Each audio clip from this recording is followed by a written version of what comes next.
kind of on that. Been doing that similar plan that I did last year with Tyron, and yeah.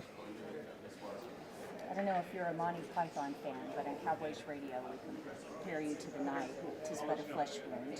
So I wonder if you are familiar with that character and if you think it's an appropriate analogy.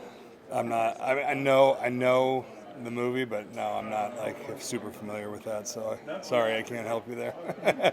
Yeah, but can you just speak to, because there are guys who have played through pain in the past here, but it seems like you've been dealing with a lot of stuff and yet still are out there no matter what. Yeah, look, and everyone deals with stuff in the NFL. I mean, that's just the nature of our game, and I can promise you that most guys around the NFL at week 11 are not feeling their best. And the most important thing for me is just to be available and make sure I can be out there for the team on Sundays. And I'm doing everything I can during the week to make sure I can do that. You've had some good seasons here, some not so good seasons here. How do you keep the spirits up when things aren't going the way you want? Yeah, it's tough, right? I mean, we talk about it all the time, though. We just got to get one, right? Just to get some confidence going back in the locker room and get things moving in the right direction.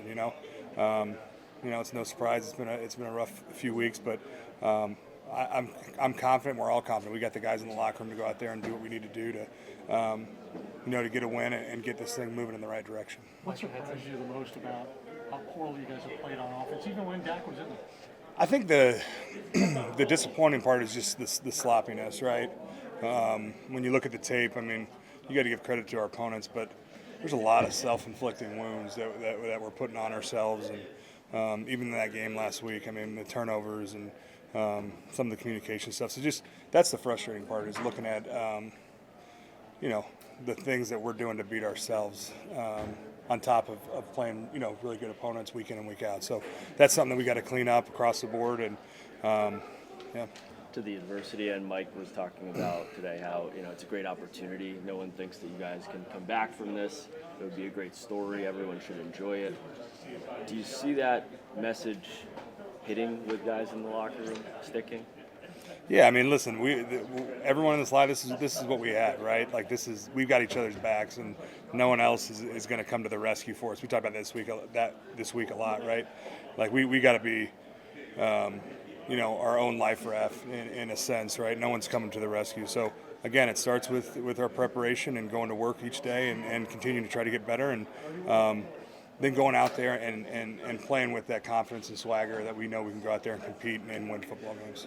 A lot was made of Micah's post-game comments. I don't know if you've had a chance to listen to those. As far as the part that related to you, what did you make of his message about wanting to win for you? I mean, I'm not going to get into all that. I mean, you guys can ask him about that. Listen, everyone's trying to win. I mean, there's no I can promise you there's no one in this building that doesn't want to go out there and win football games. So, that's the message. Everyone wants to win, coaches, players, everyone in the building. So it's not like we don't want to go out there and win. We just have to do a lot better job of executing and stepping up on Sundays, right? Is that a feeling that you remember having, like in 2015 when you guys were having a down season, seeing some of the vets that maybe haven't had that opportunity at deep playoff success of wanting to win for another teammate like that? Say that again? Did you have that feeling as well of like wanting to win for the older teammates when you were younger, like in a lost season like 2015 or something like that? I don't want to win every week. I mean, I don't think if you asked any guy in this locker room, they wouldn't be saying they're trying to win every week. So yeah, that mean you play for the guys in the locker room, right? Like I think kind of what he was saying, right? You want to play for the guys in the locker room that you go to work with every day, and that's not going to change no matter what the circumstances are. I mean, one of the reasons Micah brought you up in those comments is he said he wanted to play for you because he didn't know how much longer you have in your career. It's the last year of your contract. How do you feel about your football future? Just taking it 1 week at a time, my guy. Yeah. As long as you have played, Zach, you've played for a long time. When you look back on it, are you surprised that I haven't been for a team that has gotten a deep playoff run considering the talent you've played? Say it again, sorry. I'm sorry. You played for a long time. Yes. Are you surprised that you've played with a lot of talented guys and you haven't had that playoff success that you thought you had? I mean, that's just the way it's worked out, right? I mean, again, we're trying to win them all, and unfortunately we've come up short this year and in previous years. But again, guys are doing the right things, working the right way to prepare to get ready for Sunday. So, first and foremost, that's what you can ask from these guys is give it all they got throughout the week and on game day.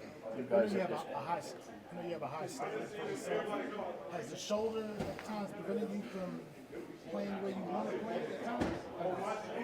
No, I mean, listen. I'm gonna, everyone's banged up in this, and locker room around the league, and that's not an excuse. So, at the end of the day, I got to play better.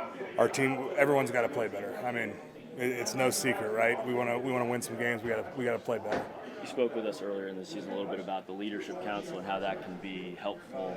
Obviously, Dak, going through what he's going through now. How important is that council to keep things together, and especially with some of the outside? Yeah, I think that's the biggest thing, right? Is just sticking together and making sure everyone's on the same page, and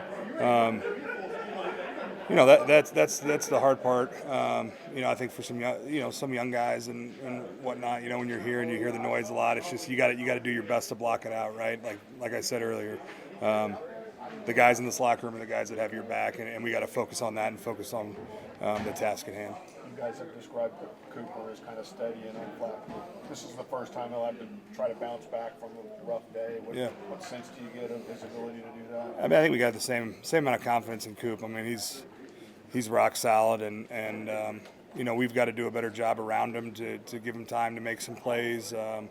Make plays on the perimeter for him. Everyone's got to do their job to make sure that he can feel comfortable back there and make the right decisions and get the ball to our playmakers.